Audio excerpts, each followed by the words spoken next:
आज एमसीडी के अंदर एक भी करप्शन का केस अगर एमसीडी के किसी भी भारतीय जनता पार्टी के पार्षद के ऊपर इल्ज़ाम लगाओ तो मैं अभी अपनी सीट से रिजाइन दे दूंगा।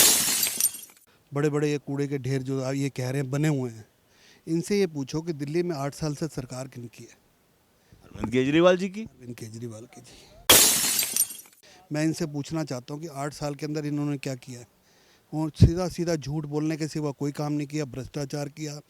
कितने आज इनके विधायक जेल में पड़े हैं। नमस्कार दोस्तों, स्वागत है आपका वॉइस ऑफ इंडिया के प्रोग्राम एमसीडी की जंग में। जी हाँ दोस्तों, एमसीडी की जंग में इसलिए कह रहा हूँ, Shyam Sharma ji as an mayor आप रहे हैं दिल्ली के अंदर और आज जंग है कूड़े के पहाड़ों की। क्या कहेंगे कि कूड़े के पहाड़ का मुद्दा कितना बड़ा रह सकता है? पहले तो मैं आपका धन्यवाद करता हूँ कि आपने ये क्वेश्चन उठाया कि कूड़े वाला।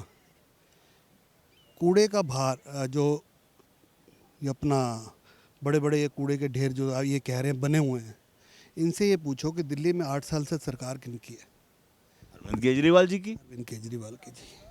और अरविंद केजरीवाल के अंडर क्या क्या आता है आप देखिए। पहले जितने उनके पता कोई विभाग ही नहीं है। मंत्री तो है ना जी, वो मुख्यमंत्री तो हैं, वो दिल्ली के मुख्यमंत्री हैं। और दिल्ली की जितनी भी रोड, बड़ी रोड्स हैं, छोटी रोड्स एमसीडी के पास हैं और बड़ी रोड सारी इनके पास है।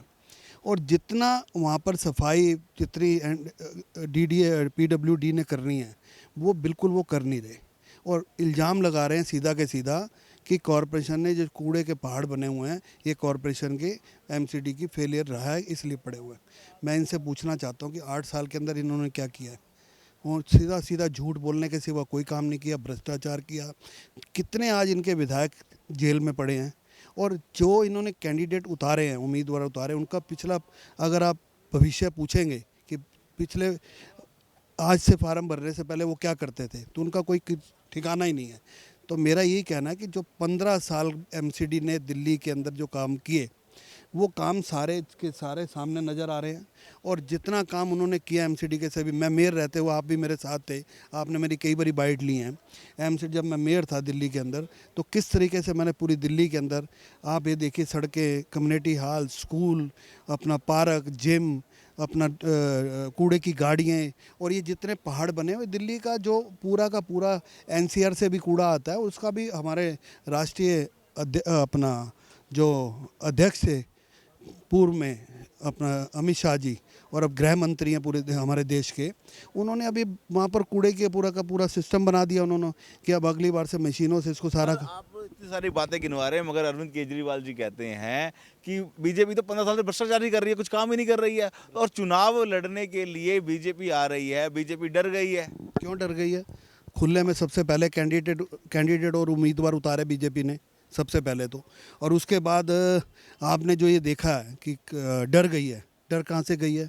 सबसे बड़ी बात है कि आज एमसीडी के अंदर एक भी करप्शन का केस अगर एमसीडी के किसी भी भारतीय जनता पार्टी के पार्षद के ऊपर इल्ज़ाम लगाओ तो मैं अभी अपनी सीट से रिजाइन दे दूंगा, एक भी। और इनके पार्षद, बहुत बड़ा दावा किया है श्याम शर्मा जी ने, अगर एक भी पार्षद पे करप्शन का इल्जाम होगा तो श्याम शर्मा जी इलेक्शन ही कंटेस्ट नहीं करेंगे। हाँ, और इनके सारे के सारे पार्षद आज तिहाड़ जेल में बैठे हुए हैं, विधायक इनके जेल में बैठे हुए हैं। ये कोई हम पकड़वा रहे हैं इनको? जब इन्होंने गलत काम किए, भ्रष्टाचार किए इन लोगों ने, उसका इसका सारा का सारा इन पे पर्दाफाश हुआ इनका। आपने दिल्ली की बात तो बहुत बेखूबी करी है, आपकी जनता आपकी पे विश्वास करे ना करे हम जान, वो बात की बात आएगी, मगर क्षेत्र में क्या चल रहा है? क्षेत्र में आपने देखा, जो इस वार्ड से मैं 2 बारी कॉरपोरेशन का मेंबर रहा हूँ, आपने भी देखा, आप भी कई बारी आए हैं। मेरे वार्ड के अंदर 54 पोलिंग बूथ है, 54 की 54 कॉलोनियाँ जो है, जो RWs है। आप उनसे जाके सर्वे करेंगे कि श्याम शर्मा ने वहाँ क्या काम किया है और किस ईमानदारी से काम किया है।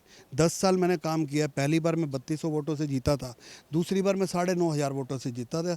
लोग कहते हैं एंटी इनकम्पेंसी, पर मेरे को लोगों ने और चाहा और ज़्यादा। जेल तो आप भी गए थे? जेल में गया था सीलिंग के आंदोलन में, दिल्ली के व्यापारियों के लिए, दिल्ली की जनता के लिए आंदोलन लड़ा था 2005 के अंदर। आज मैं 17 साल के बाद मैं परसों बरी हुआ हूँ उस केस से।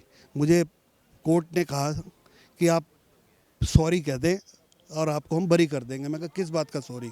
मैं कोई सॉरी नहीं कहूँगा, कोई माफ़ी नहीं मांगूंगा, क्योंकि मैंने जनता की लड़ाई लड़ी है और जनता की लड़ाई मैं पूरे सड़कों पे लड़ूंगा और आगे भी लड़ूंगा।